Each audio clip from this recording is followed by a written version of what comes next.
Mukomere nshuti yanjye ni Rubasha from the Rubasha Family Podcast. Ndi kubagezaho ikiganiro cyanjye gikubiyemo ibitekerezo byo ko inspiringa no kumotivatinga. Ndi hano rero i Kigali mu Rwanda, naje kubagezaho iki gitekerezo cy'uko abanyarwanda twahindura tugafata amazina y'abakurambere. Amazina nuko abakurambere bitaga amazina y'abana babo. Nkuko mubizi ko twabyemeranyaho, hari amazina twafashe avuye hanze y'abakristo se, y'abisilamu se, turayafata tuyagira yacu. Barayaduhaye turayemera. Nicyo rero mvuga nti aya ntabwo ari amazina yacu, bayita ya gikristo, ayandi yacu tuyita aya gipagani. Wira ngo vuga izina ryawe y'igikristo, ukavuga izina y'igikristo nka Loise, James, Yvette. Ayo mazina ameze gutyo ni amazina bise ya gikristo. Ayo mazina rero niyo mvuga atari yacu, ko twese turayafite, twarayakunze, tuyagira igihe kirekire. Ibi rero nibyo naze hano kugira ngo tuganire, turebe ko twasubiraho noneho tukajya tugira amazina yacu, amazina y'ikinyarwanda gusa.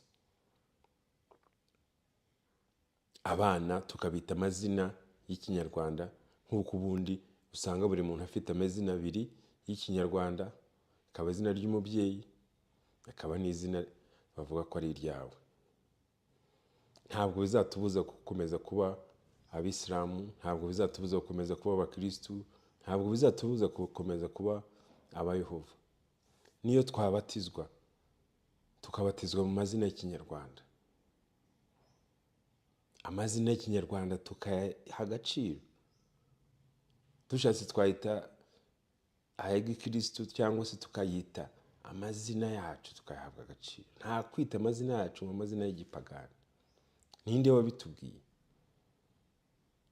Ninde icyo kintu wakivuze ngo ukafata amazina ngo aya mazina ni ya gipagani? Ntabwo ari ibyo. Ubundi se no kuvuga ngo umupagani ntabwo nzi icyo bivuga, ubwo tuzabiganira ubutaha.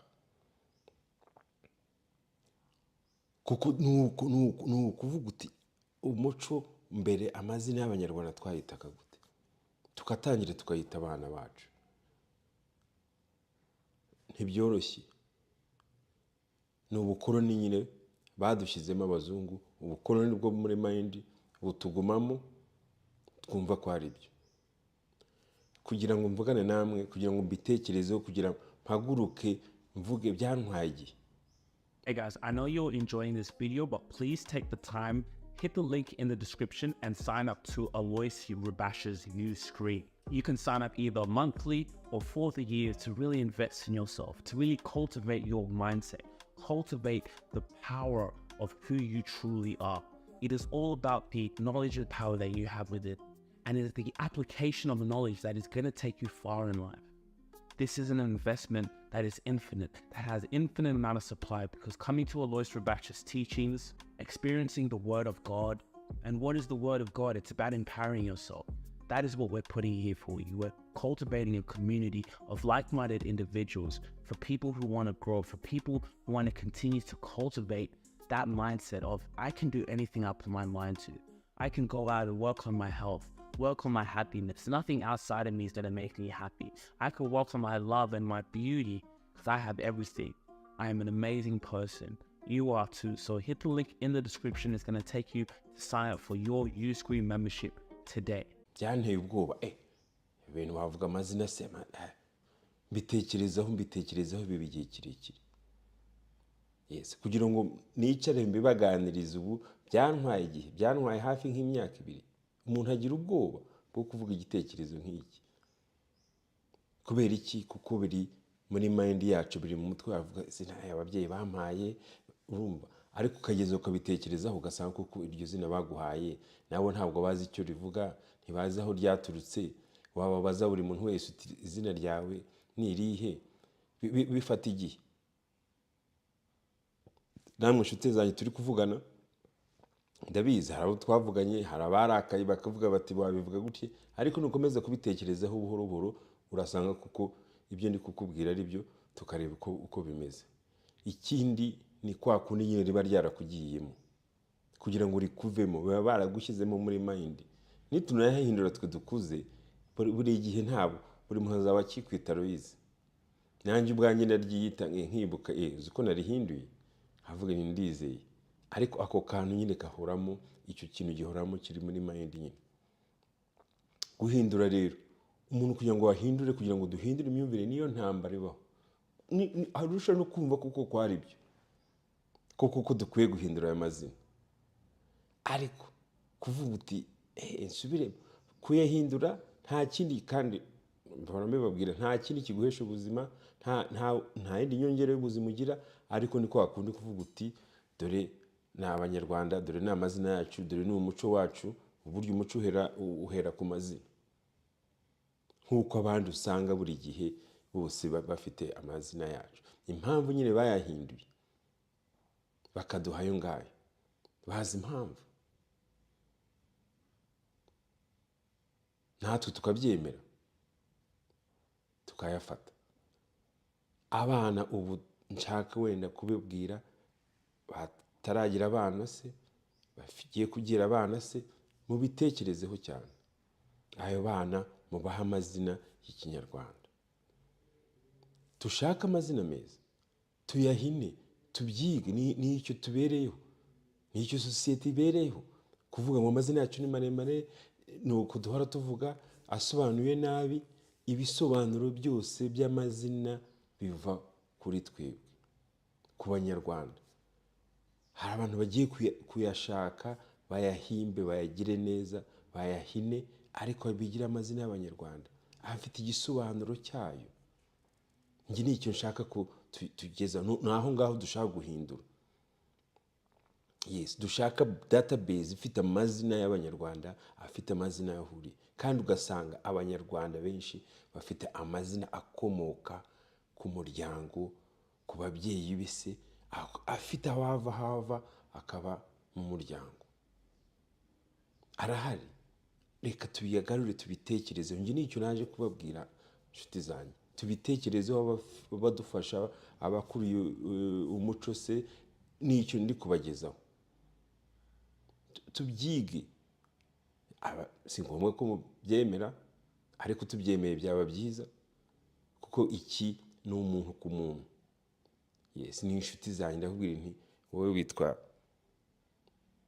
Bosco, tekereza urebe ko warihindura, ugumana aya Manyarwanda yawe, nta kindi gihindura. Ikindi se kuyahindura ni ibintu bitoroshye, bifata ahantu hose uba wararishyize, wararyanditse, ibyo ntacyo bitwaye, ariko nuko tubitekereza muri mind yacu, tukabihindura muri mind yacu, tukumva ko amazina y'Abanyafurika, amazina y'Abanyarwanda agomba kuba ay'Abanyarwanda. Nibyo nakubwiye, ahandi hose ureba, ahandi community zose usanga kuko zifite amazina yabo. Ni bake nyine, bake bashobora kuba bafite nabo amazina bakuye hanze, ariko nujya muri culture zose zo hanze, muri community nyinshi zo hanze, usanga zifite amazina yabo. Niyo amadini yabo, bafite amadini atandukanye, ariko ugasanga amazina ni ayabo, y'umuco wabo, aruka kamwe, ariko bakagira amadini atandukanye. Naho twebwe amazina yacu arangwa n'amadini twafashe. Amadini ntabwo agomba kuturanga, tugomba kurangwa nuko turi Abanyarwanda,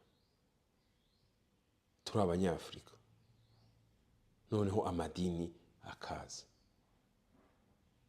Nk'ibyo ni ibitekerezo. hari ushobora kuvuga uti reka da idini niryo ry'imbere, idini ryanjye niryo ry'imbere, ntabwo bitwaye si iki, ariko ubyumve wibuke ko urebe iryo zina, ariko iri zina rivuga iki, iri zina ryavuye kurikunda ntacyo bivuze. Nicyo kurakara ndabyumva, kutabyumva ndabyumva, kuvuga impamvu wavuga ati se wahindura ndabyumva, kuko ibyo ni ibitekerezo, ni imyumvire ica muri buri muntu wese wumvishije igitekerezo cyanjye. Kuko ni kimwe uko nakigize nawe nkubwiye ukacyumva, ibigucamo ibyo bibazo ni byinshi bica mu mutwe wawe, muri mind yawe. Yes, hari abahita babyemera, hari abahita babyumva, havuga ati arabizi ko ari byo, ariko kugira ngo ndihindure rero, kugira ngo ujye muri ibyo bintu ukavuga ati ibyo uvuze ndabyemera, ariko njye nta mwanya nabona kujya kurihindura, kujya bitwara akazi kenshi, ni intambara rero. Ariko icyangombwa cyiza rero ni uko uba ubyumvishije, ukaba ubikuye muri mind yawe. Yes, ukabyumva, kuko n'abandi bazagenda babyumva buhoro buhoro. Uburyo umuntu wese ukubwiye ikintu ntabwo ari kuhita ucyumva, ubanza ugatekereza ukumva ko uko giteye. Ni ibitekerezo, ni ikintu nzanye kugira ngo tubitekereze, kirahari. Hari abantu benshi wenda bari bafite iki gitekerezo, hari abanyarwanda benshi bafite amazina yabo batigeze bafata amazina y'abakoloni cyangwa se amazina y'amadini, barahari benshi, ariko ntibigeze babona umwanya wo kubivuga ngo tubiganire, tubivugane, tubishyire mu rwego rw'igihugu cyose, tubishyire mu rwego rwa buri muturage wese abyumve. Noneho buri muturage wese namara kubyumva atange, agira igitekerezo cye cyo kuyagumana se cyangwa se cyo kwita se abandi kuyahindura. Ni ibyo rero tuzakomeza kubivugane, kandi murakoze gukomeza kusapotinga. Asante sana kandi mugire umunsi mwiza. If you really enjoyed this video, make sure to click here, and I'm sure you're gonna love that one.